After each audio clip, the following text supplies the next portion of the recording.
Pendekatan sistem ini, kalau teman-teman lihat dalam bentuk diagram alir ini ya, di situ kita bisa melihat ada beberapa kegiatan ya.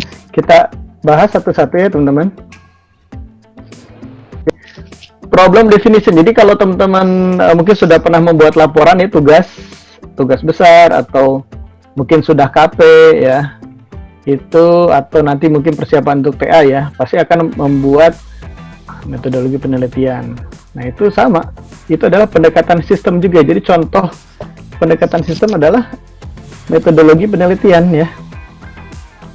Nah diagram alirnya Anda buat gitu. Oke, nah ini kurang lebih mirip ya dengan metodologi penelitian.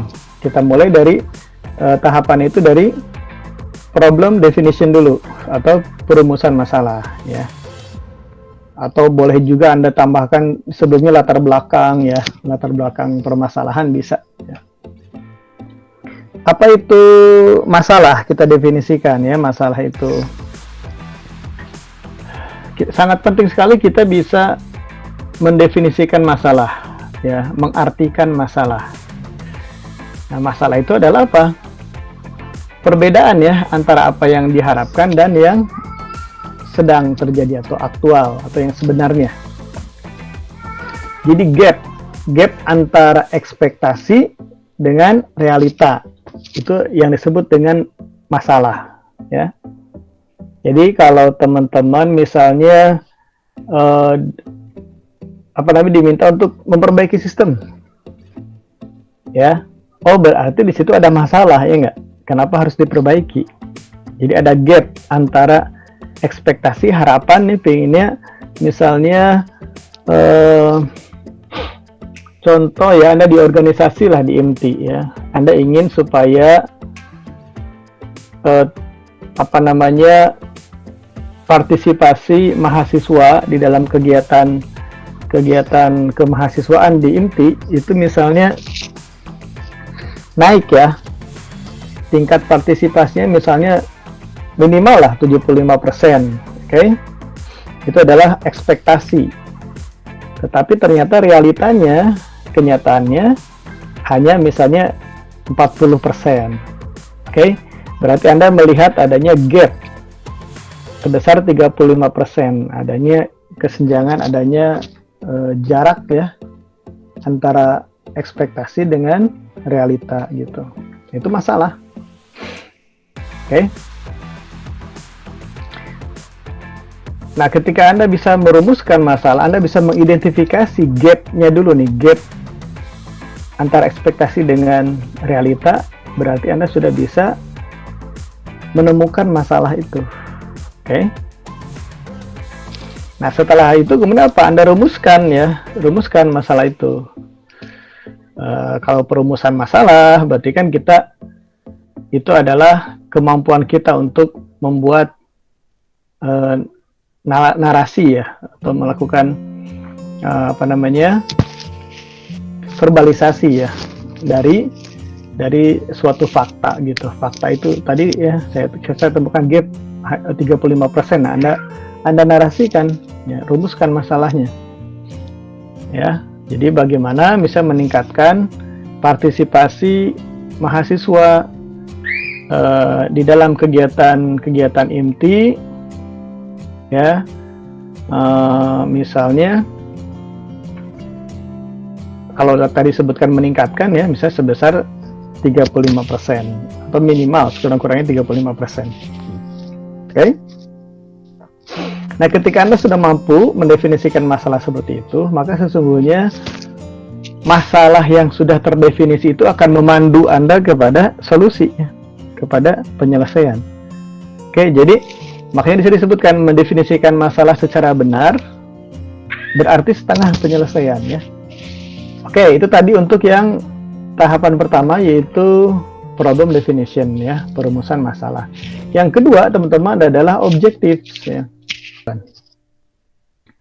Jadi contoh kalau Anda di penelitian, Anda pasti akan menentukan tujuannya enggak? Tujuan penelitian apa misalnya gitu ya. Atau ketika Anda ingin menyelesaikan suatu masalah nih dengan model matematik gitu ya. Anda pun akan merumuskan tujuannya. Tujuannya apa nih? Ya enggak? Maksimisasi, minimisasi misalnya gitu ya. Atau tujuannya apa? Ya. Anda harus tentukan di situ.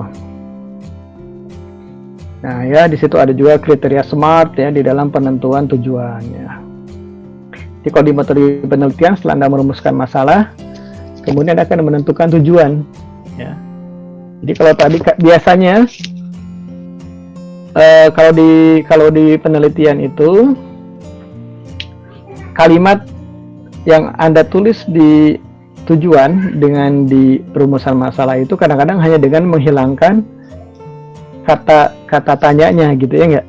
Kalau di atasnya di perumusan masalah bagaimana meningkatkan partisipasi mahasiswa, di tujuannya adalah bagaimana dibuang meningkatkan partisipasi mahasiswa misalnya gitu ya, atau bisa lebih rinci lagi atau lebih spesifik lagi boleh. Oke, misalnya lebih spesifik di sini artinya apa? Meningkatkan partisipasi mahasiswa baru misalnya gitu ya, atau mahasiswa teknik industri gitu ya, tingkat 1 sampai tingkat 3 misalnya gitu. Nah, itu kan spesifik tuh. Measurable tuh misalnya apa? Sebesar 30% atau sebesar 50%. Nah, si 30% itu harus, itu kan measurable, terukur ya. Achievable bisa nggak dicapai 30% itu? Realistis tidak ya misalnya? Kalau ditambahkan lagi dalam waktu setahun, realistis tidak nih? Yang time-nya tadi, time bound-nya nih, time frame-nya. Kalau ditambahkan tadi tujuannya adalah dalam setahun atau dalam satu semester, kira-kira realistis nggak ya? Kemudian baik terutama secara waktu gitu, bisa nggak gitu dicapai? Oke ya. Nah kalau sudah punya tujuan seperti itu, maka tujuan ini akan mengarahkan kita nih ya supaya keep on the right track gitu, sesuai dengan yang ada di tujuan itu. Nah, nanti itu si tujuan itu teman-teman akan digunakan ketika Anda melakukan evaluasi ya nggak? Evaluasinya. Ya kita akan pastikan apakah hasil yang dicapai itu sesuai nggak dengan objektif atau tujuan yang sudah ditetapkan gitu. Tahapan yang ketiga ya teman-teman, yaitu penentuan kriteria ya. Kriteria itu apa aja di situ? Yang bisa disebut ukuran atau indeks ya, yang merepresentasikan derajat atau tingkatan atau ukuran pencapaian tujuan ya gitu. Oke, tadi kalau misalnya Anda nanti hasilnya adalah sebuah action plan untuk bagaimana meningkatkan partisipasi tadi ya, partisipasi mahasiswa, maka nanti si action plan itu kan akan dilaksanakan ya. Nah, ukurannya apa tadi? Performanya misalnya tadi meningkatnya partisipasi sebesar 30%. Jadi semacam KPI lah ya, Key Performance Indicator, indikatornya kriteria itu. Selanjutnya